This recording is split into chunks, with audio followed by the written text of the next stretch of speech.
if you're curious what conservatives, far-right conservatives, think about women, listen to John Hagee tell you your place, ladies.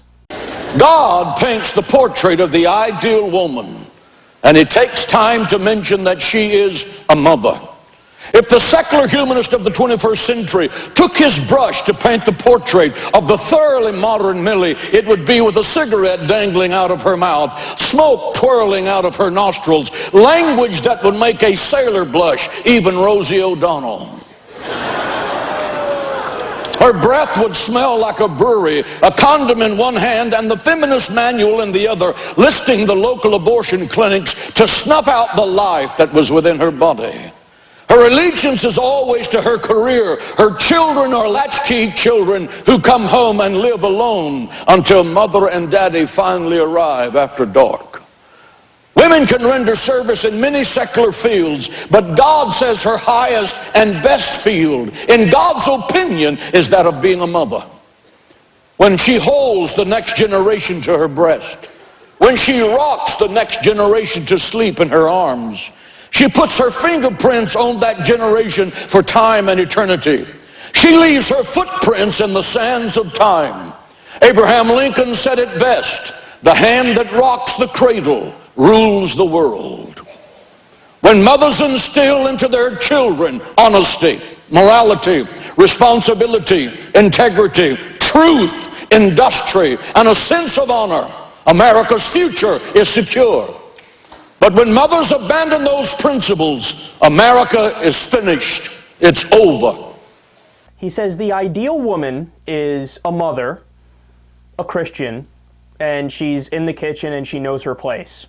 And then he paints this caricature of all women who aren't mothers, who maybe decided to be independent and have their own career or whatever their personal situation might be. And he says they're smokers, they're alcoholics, they're useless, they're misguided, they're in over their head, they're trying to do a man's job. This is the way that the far-right Christian conservatives think of women. They think of them as having a defined place in society, and if you try to deviate from that place, it's not just that they might disagree with you personally. They think you're evil. They think you're inherently flawed. They think that you've made a craven, horrific decision that's going to come back to haunt you when you're on your deathbed and you're going to think that you wasted your life. Okay, this is what sexism looks like. This is exactly what sexism is. Now, let me tell you what the opposite position from John Hagee is. And of course, our position, the progressive position, let's call it, has been so caricatured and it's been made fun of. But I'll explain what it actually is. So here's what we say.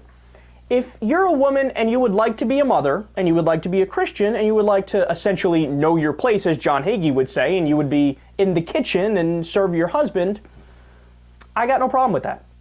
I'm not going to drag you out of the kitchen and away from your kids and away from your husband and say you need to get a corporate job and a 9-to-5, and here you also have to smoke and drink and be more independent.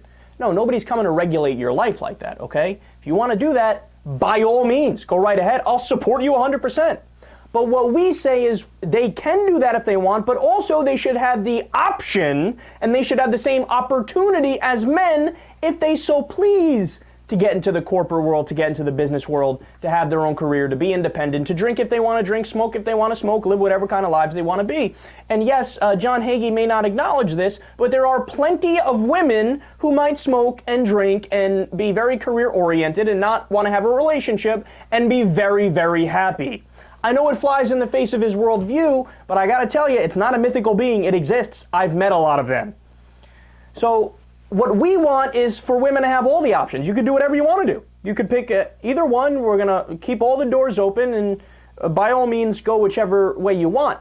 But what he wants, and here's the main point, because they try to paint it like we are dictators and we are tyrants and fascists and we are, telling women they got to do something they don't want to do.